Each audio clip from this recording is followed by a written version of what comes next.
이상희 대표님 박수로 맞이해 주시기 바랍니다.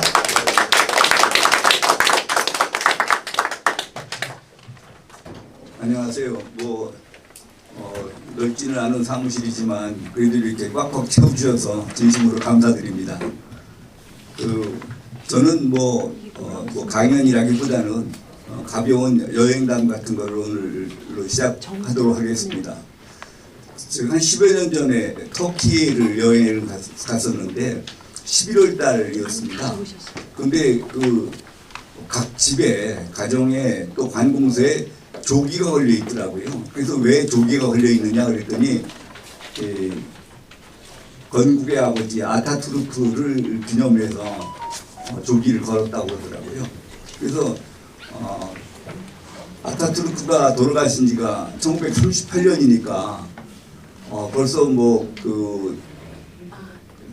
80년 이상이 지났는데 아직도 그렇게 국민들이 아타투르크를 추모하고, 그래서 제가 좀 감명을 받고 그래서 아타투르크가 어떤 사람인지 좀 알아봤습니다. 그랬더니 아타투르크는 여러분들은 고등학교 세계사 시간에 케말 파샤로 배웠을 겁니다. 케말 파샤 다 기억이 나실 겁니다. 그런데 그 케말 파샤의 원래 이름은 무스타파입니다. 무스타파. 터키는 이제 요새 터키라고 안 하고 트르키예로 하는 건 알고 계시죠? 영어식으로 터키라고 그러니까 우리가 7년 전이야 그래가지고 원래 이름으로 트르키예로 바꿔서 지금 하고 있습니다. 그런데 터키는 성이 없었습니다. 그때까지만 해도. 아타투르크가 태어난 것이 1881년인데 성이 없어서 그냥 이름만 부르는데 무스타파, 케말 파샤의 본래 이름은 무스타파입니다. 무스타파. 성도 없고 그냥 무스타파입니다. 그러면 사람들을 어떻게 다 구별을 하느냐? 거기다가 이제 구두쟁이 무스타파, 양복쟁이 무스타파, 철물점 무스타파 하는 식으로 이제 그 이름에다가 점점 이렇게 붙여서 그 사람을 구별을 해 나가는데, 이제 무스타파는 이게 풀네임은 무스타파 케말 파샤 아타투르크 이렇게 됩니다. 그런데 이제 케말 파샤의 아버지는 군인이었다고 합니다. 그런데 5살 때쯤에서 군인을 그만두고 세관원으로 봉사를 하다가 그러고 일찍 돌아가셨다고 그러고, 케말 파샤는 좀 학교를 늦게 들어간 것 같아요. 어머니는 케말 파샤가 이제 목사가 되기를 바랐는데 케말 파샤는 나중에 사관학교 들어가가지고 군인이 되는데, 이름을 이제 얻게 되는 과정을 보면은 무스타파에다가 얘가 10살 때쯤 해가지고 학교 가서 이제 초등학교를 들어가가지고 공부를 하는데, 특히 이제 수학을 아주 잘했던 모양입니다. 그래서 수학 선생님이 이 무스타파한테 진짜로 완벽한 사람이다 해가지고 케말이라는 게 완전하다, 완벽하다 그런 뜻이랍니다. 그게 무스타파 케말이 됐다가 그 다음에 이제 1914년에 이제 세계 제1차 대전이 터져가지고 이제 그동안에 이제 무스타파 케말은 사관학교 들어가가지고 이제 군인이 됐죠. 군인이 됐는데 1914년에 1차 대전이 떨어지고 15년도에 이제 사단장으로서 갈리발리 이 전투에서 영국과 프랑스의 연합군을 격퇴를 해가지고 그때부터 이제 무스타파 케말 파샤가 됐습니다. 파샤는 터키 말로 장군이라는 뜻입니다. 그러니까 무스타파 케말이었다가 완전한 무스타파였다가 그 다음에 무스타파 케말 파샤, 그러니까 장군까지 붙었죠. 그 다음에 이제 이 사람이 1차 대전이 1918년에 끝나고 1920년에 세르비의 조약인가 해가지고 터키가 다 이제 전승국사, 그러니까 그 독일 이태리 쪽에 붙었다가 패전해가지고 다 영토를 뺏기고 오스만 제국이 반쯤밖에 안 남았던 모양입니다. 그때 이제 그 케말 파샤가 의병을 일으켜가지고 영국군, 프랑스군, 뭐 그리스군 이런 데를 다 쫓아내고 이제 영토를 차지하고 그래서 그때까지만 해도 이제 술탄 제도였는데 오스만 제국이었죠. 그런데 1922년에 이제 혁명을 일으켜가지고 이제 초대 23년에 이제 초대 대통령이 된 거죠. 공화국의 초대 대통령이 돼가지고 그래서 이제 그러다가 이제 1924년에 의회에서 대통령한테 아타투르크라는 칭호를 증정을 했습니다. 아타투르크는 터키의 아버지다 이런 얘기입니다. 그래서 이제 무스타파 키말 파샤 아타투르크 이렇게 되는데 제가 이제 그 아타투르크 얘기를 하려고 그러는 게 뭐냐면은 보니까 케말 파샤가 진짜로 참 진짜 터키를 위해서 엄청난 일을 했는데 과거에 그렇게 술탄 제도 왕정 제정을 갖다가 공화정으로 바꿨죠. 그래서 자기가 이제 대통령 초대 대통령이 됐고 그리고 이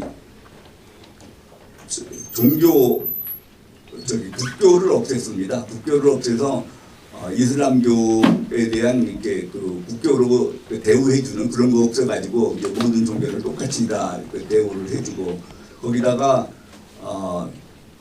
이 이슬람 쪽에서는 여자들한테 교육을 안 시키지 않습니까? 여자들은 교육 안 시키는데 그러면 여자들도 전부 교육을 받아야 된다 해가지고 이제 남녀 평등 대우를 하고 근데 제가 그때 가보고 재미났던 것이 여자들은 그냥 남자하고 똑같이 교육을 받는 것뿐만이 아니라 여자는 무조건 고등교육을 다 받아야 됩니다. 남자는 초등학교 교육만 받고 그만둬도 되는데 여자는 무조건 고등교육을 다 받아야 돼요. 그래서 가보니까 식당에서 심부름하고 하는 사람들은 전부 남자들만 있고 짐꾼이나 뭐 이런 사람들 여자들은 전부 사무실에서 사무만 봅니다.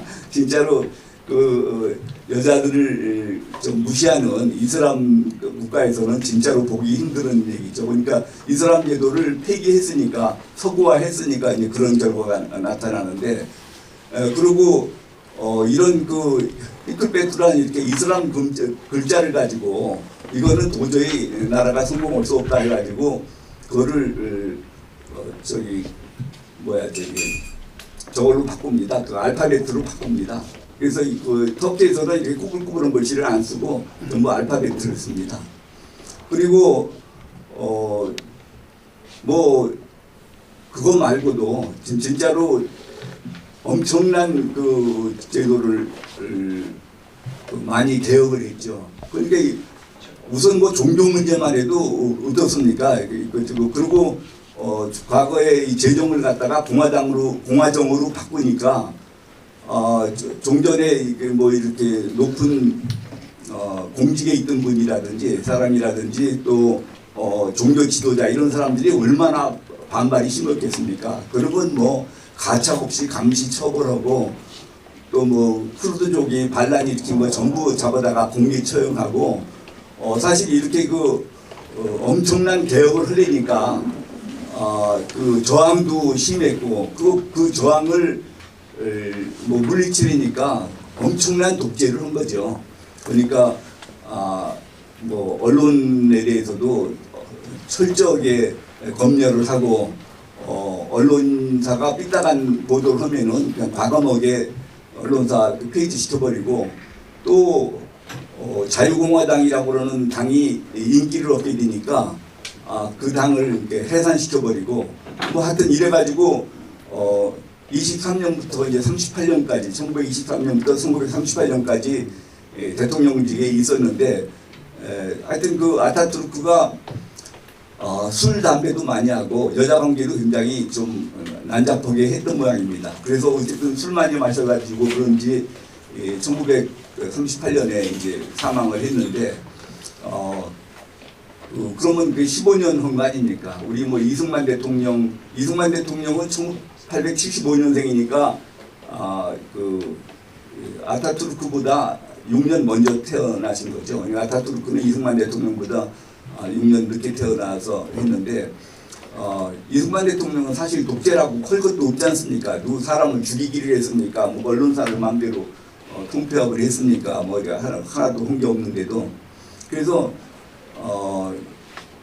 그 양반이 그야말로 그 엄청난 터키 발전을 위해서 엄청난 개혁을 했고, 또 그런 과정에서 반항을 누르기 위해서 또 엄청난 독재를 했는데, 터키 국민들한테 제가 하여튼 그 감탄하는 것이, 우리나라에서는 이승만 대통령을 지금 어떻게 대우를 하고 있습니까? 진짜로 참 터키보다 훨씬 못한 일제 식민지에서부터 이제 해방시켜서 좀 또 가리팔리 전투보다도 더 심한 6.25 전쟁을 겪어서 북대군을 물리쳐서 대한민국을 이렇게 완전하게 자유민주 체제 국가로, 자유민주 체제는 구경도 못하던 국민들한테 자유민주 체제 국가를 선물하고 이랬는데, 우리나라에서는 완전히 뭐 이승만 대통령을 뭐 독재자니 뭐니 해가지고 그냥 비난만 하고 있는데, 지금 뭐 행실로 봐서야 이승만 대통령은 완전히 모범적인 분이고, 케말 파샤는 그야말로 술 담배 많이 하고 여자 관계도 좀 복잡하고 그런 분인데도 하여튼 그 공을 높이 사가지고 아주 철저하게 그 존경을 하고, 그 터키는 케말 파샤 아타투르크를 모독하면은 처벌하는 형법 조항이 있습니다.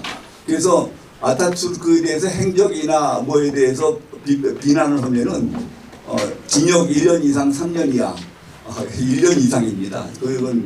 그러니까 지금 법에만 그렇게 되어 있는 게 아니라 터키에서는 아타투르크에 대해서 싫은 소리를 하면은 도대체 저놈은 나쁜 놈이라고 그래가지고 사람 취급을 안 한답니다.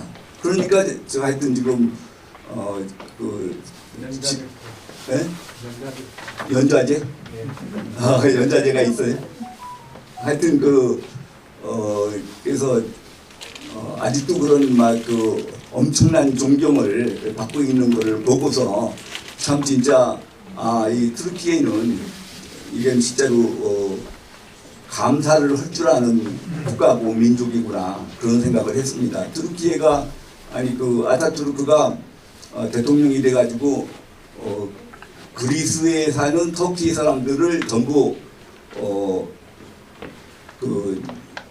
터키에로 이주를 시키고, 터키에 사는 그리스인들은 전부 그리스로 쫓아내버리고, 뭐 그런 식으로 이렇게 강제적으로 하고, 하여튼 터키를 민족국가로 만들기 위해서 그런 엄청난 하여튼 개혁을 하고, 또 그 반대 세력에 대해서는 가혹한 탄압을 했지만, 지금 터키 국민들이 그야말로 그 터키의 아버지다, 건국의 아버지다 해가지고 그렇게 열심히 실제로 마음속 깊이 존경을 하는 걸 보고, 야 진짜로 터키에는 감사를 할 줄 아는 국가고 민족이구나. 뿐만 아니라 반대로 참 우리나라 국민들은 진짜로 감사할 줄 모르는 민족이고 국가구나. 그래서 이렇게 감사할 줄 모르는 국가가 얼마나 이렇게 계속 하느님의 축복을 받을 수 있는 건지, 우리나라가 계속 발전할 수 있는 건지 걱정을 했었는데, 뭐 하느님도 뭐 의인이 10명만 있으면 용서해 주겠다고 그랬지 않습니까? 가만히 생각해 보니까 우리나라에 의인이 한 10명은 되겠더라고요. 그래서 아직 소돔과 고모라처럼 벌을 받지 않고 아직도 잘 살고 있다, 이렇게 생각을 해봤습니다. 혹시 뭐 관련해서 질문 있으십니까? 제가 뭐 터키에 대해서 많이 아는 건 없지만, 하여튼 제가 드리고 싶은 말씀은 우리 이승만 대통령은 케말 파샤 아타투르크보다도 훨씬 위대한 일을 했는데, 참 이런 존경을 받지 못하고 저렇게 한대 취급을 받는 거에 대해서 제가 너무 참 죄송하고 가슴이 아팠다는 말씀을 드립니다. 예, 감사합니다.